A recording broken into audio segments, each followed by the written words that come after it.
ఆయుర్వేదంలో చెప్పిన చిరుధాన్యాలు అనేవి కేవలం పేదవాళ్ళ ఆహారం మాత్రమే కాదు, ఇవి పోషకాలతో నిండినట్టు ఒక మంచి సంపద. మరి వీటిని సరిగ్గా అర్థం చేసుకోక మనం ఎంతో విలువైన ఆరోగ్యాన్ని కోల్పోతున్నాం. ఈ సంగతి మీకు తెలుసా? చిరుధాన్యాలు జీర్ణం కావు అన్న ఒక అపనమ్మకం చాలామందిలో ఉంది. కానీ నిజానికి దీనికి సరైనటువంటి ఒక పద్ధతి ఉంది. ఈ పద్ధతి తెలియక చాలామంది వీటిని వదిలేస్తున్నారు. ఇది ఎంత మాత్రం సమంజసం కాదు. థైరాయిడ్ సమస్యలుంటే చిరుధాన్యాలు తినకూడదు అంటారు. దీంట్లో కొంత వాస్తవం ఉంది. అయితే వంట చేసేటప్పుడు ఒక చిన్న పని చేయటం ద్వారా ఈ సమస్యను అధిగమించవచ్చు. ఈ సీక్రెట్ మీకు తెలుసా? మధుమేహ రోగులకి నిజానికి చిరుధాన్యాలు అద్భుతమైన ఆహార ఔషధం కింద పనిచేస్తాయి. అయితే మోతాదు అనేది చాలా ముఖ్యం. ఎంత స్థాయిలో దీన్ని తీసుకుంటున్నాం అనేది చాలా తెలుసుకోవటం అవసరం. పిల్లలకు చిరుధాన్యాలు పెట్టడం మంచిది కాదని చాలామంది అనుకుంటూ ఉంటారు. కానీ నిజానికి దీనికి ఆ చిరుధాన్యాలు పిల్లలకి చాలా అద్భుతంగా పనిచేస్తాయి.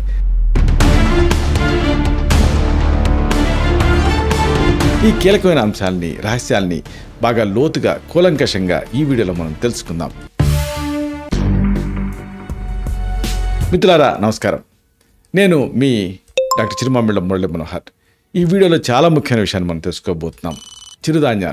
చిరుధాన్యాలకి సంబంధించి చాలామందికి చాలా రకాల అపోహలు ఉన్నాయి. ఈ అపోహలను దూరం చేసుకోవడం అనేది చాలా అవసరం. ఎందుకంటే సాక్షాత్తు మన ఇండియన్ గవర్నమెంట్ కూడా ఈ చిరుధాన్యాలకు సంబంధించి ఒక ప్రత్యేకమైన సంవత్సరాన్ని ప్రకటిస్తూ దీనికి సంబంధించినటువంటి అవగాహనని పెంచడం అనేది తప్పనిసరిగా ఉండాలన్నట్టుగా భావిస్తుంది. ఈ నేపథ్యంలో ప్రతి వాళ్ళకి కూడా దీనిపైన అవగాహన ఉండటం అనేది అవసరం. మెయిన్గా అపోహల్ని విడనాడటం అనేది చాలా అవసరం.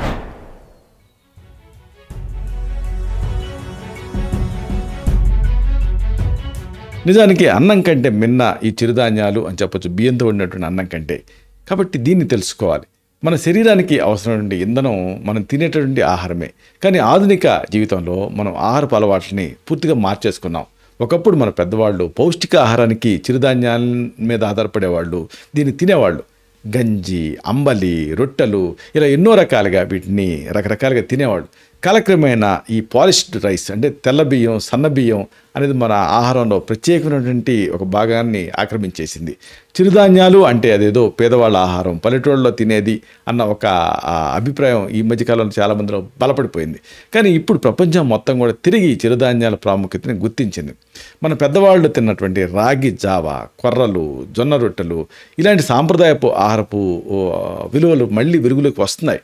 మన ఆయుర్వేదం చెప్పినట్టుగా ప్రతి ఆహారానికి ఒక ఔషధ గుణం అనేది ఉంటుంది. ఆయుర్వేదంలో వాడేటువంటి ధాన్యం అంటే మిల్లెట్స్లో ప్రాణశక్తి పుష్కలంగా ఉంటుంది.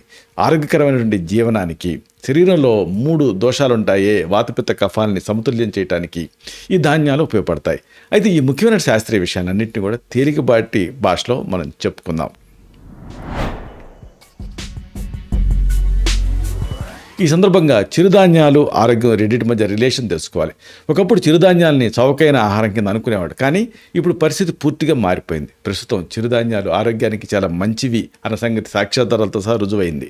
పోషకాలతో నిండినటువంటి ఒక విస్తృతమైనటువంటి అవగాహన అనేది వచ్చింది. ముఖ్యంగా తెల్లటి బియ్యానికి ప్రత్యామ్నాయంగా చిరుధాన్యాలను ఎక్కువగా తింటున్నారు. చిరుధాన్యాలు నిజానికి పోషకాలకు గని. దీంట్లో ఫైబర్, ప్రోటీన్, ఖనిజాలు, విటమిన్లు అన్నీ కూడా ఎక్కువ మొత్తాల్లో ఉంటాయి.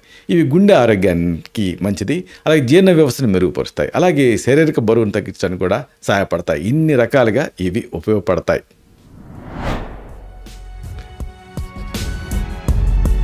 అయితే చాలామంది అడిగేది ఏంటంటే థైరాయిడ్ సమస్యలు ఉన్నప్పుడు చిరుధాన్యాలు తినకూడదా అని. ఇక్కడ కొన్ని చిరుధాన్యాలలో థైరాయిడ్ గ్రంథి పనితీరుని తగ్గించేటువంటి గుణం ఉంది అన్నది కొన్ని అధ్యయనాల్లో తేలింది. దీన్ని గైట్రోజెన్స్ అంటారు. కాబట్టి ఈ కారణంగా థైరాయిడ్తో బాధపడేవాళ్ళు చిరుధాన్యాలకి దూరంగా ఉంటున్నారు. కానీ ఇక్కడ ముఖ్యమైన విషయం ఏంటంటే ఈ గైట్రోజన్లు వంట చేసేటప్పుడు ముఖ్యంగా ఎక్కువ ఉష్ణోగ్రత దగ్గర కనుక వండామనుకోండి వాటి ప్రభావం తగ్గిపోతుంది.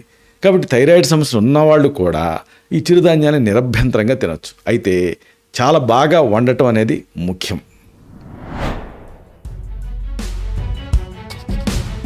ఇక చాలామంది అడిగే మరొక ప్రశ్న ఏంటంటే డయాబెటీస్ ఉన్నప్పుడు చిరుధాన్యాలు మంచివేనా, వీటితో ఇబ్బంది ఉంటుందా, గ్యాస్ తయారవుతుందా అని. నిజానికి మధుమేహ వ్యాధిగ్రస్తులకి చిరుధాన్యాలు ఒక గొప్ప వరం అని చెప్పొచ్చు. చిరుధాన్యాల్లో ప్రత్యేకత ఏంటంటే క్లిష్టమైనటువంటి కార్బోహైడ్రేట్స్ ఉంటాయి, కాంప్లెక్స్ కార్బోహైడ్రేట్స్.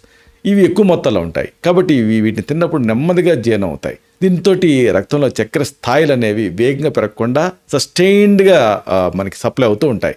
అయితే ఎంత మోతాదులో తినాలి అనేది మాత్రం చాలా కీలకం. ఇక్కడ చిరుధాన్యం కూడా ధాన్యమే, కాబట్టి అపరిమితంగా దీన్ని తినకూడదు. చిరుధాన్యాలని కూడా ఒక పద్ధతి ప్రకారంగా తీసుకోవాలి. అప్పుడు చక్కెర స్థాయిలు అదుపులో ఉంటాయి. దీనికోసం మీ చక్కెర ఎంత స్థాయిలో ఉంది, ఏమిటి, మీ ఇతర లైఫ్ స్టైల్ ఏమిటనే దాన్ని బట్టి ఈ చిరుధాన్యాల తాలూకు క్వాంటిటీని డిసైడ్ చేసుకోవాల్సి ఉంటుంది. ఈ చాలామంది పేషెంట్స్ కంప్లైంట్ చేసేది ఏంటంటే చిరుధాన్యాలు జీర్ణం కావు అని.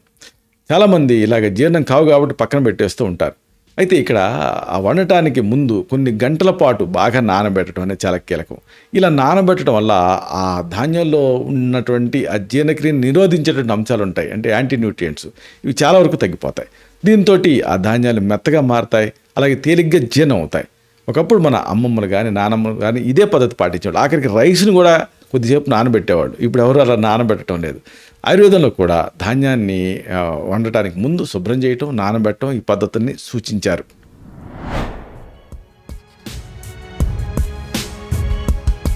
ఇక పిల్లలకి చిరుధాన్యాలు సురక్షితమేనా అనేది చాలామంది అడిగే ప్రశ్న. నిజానికి చిరుధాన్యాలు అందరికీ సరైన ఆహారమే. పిల్లలకి సరైనది కాదనుకోవటం భ్రమ. ఇక్కడ శిశువులకి అంటే ఎప్పుడు స్టార్ట్ చేస్తామంటే 6 నెలల తర్వాత, దాదాపుగా 6-7 నెలల తర్వాత నుంచి ఘనాహారం ఇవ్వటం మొదలు పెడతాం కదా.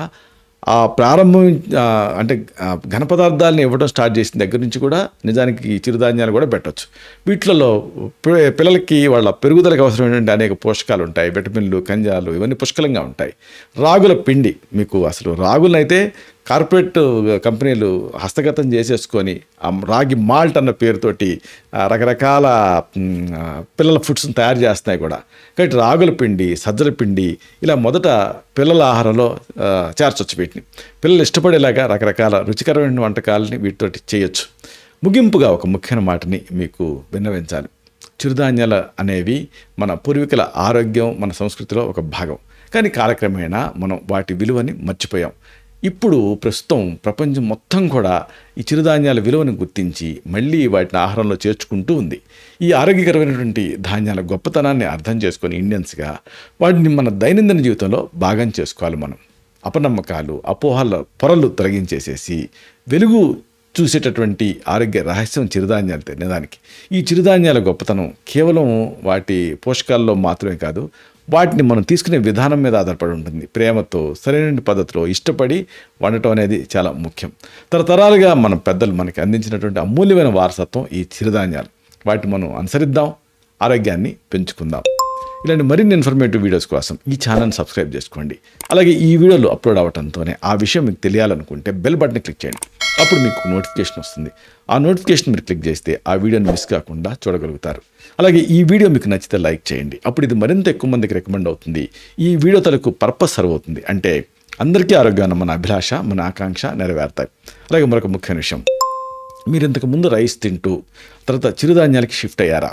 అప్పుడు మీ అనుభవం ఏమిటి? మీరు ఎలా ఫీల్ అయ్యారు ఆరోగ్యపరంగా? అలాగే ఈ డయాబెటీస్ కానీ, లేకపోతే ఒబేసిటీ కానీ, లేకపోతే థైరాయిడ్ పరంగా కానీ ఇలాంటి వాటిలో ఏం మార్పులు మీరు గమనించారు? ఇలాంటి మీ అనుభవాల్ని కామెంట్ సెక్షన్లో పోస్ట్ చేయండి. అప్పుడు ఇది మన తోటి సబ్స్క్రైబర్స్కి ఒక ఫస్ట్ హ్యాండ్ ఇన్ఫర్మేషన్ లాగా ఉపయోగపడుతుంది. ఒక హెల్దీ కమ్యూనిటీ బిల్డప్ అవ్వటానికి ఇది సహాయపడుతుంది. శతం జీవ శరదో వర్ధమానః, శతం హేమంతాన్ శతం వసంతాన్. 100 శరత్తులు, 100 హేమంతాలు, 100 వసంతాలు వర్ధిల్లుతూ జీవించండి. Stay healthy, stay happy, be positive, keep smiling. Love you all. Subham.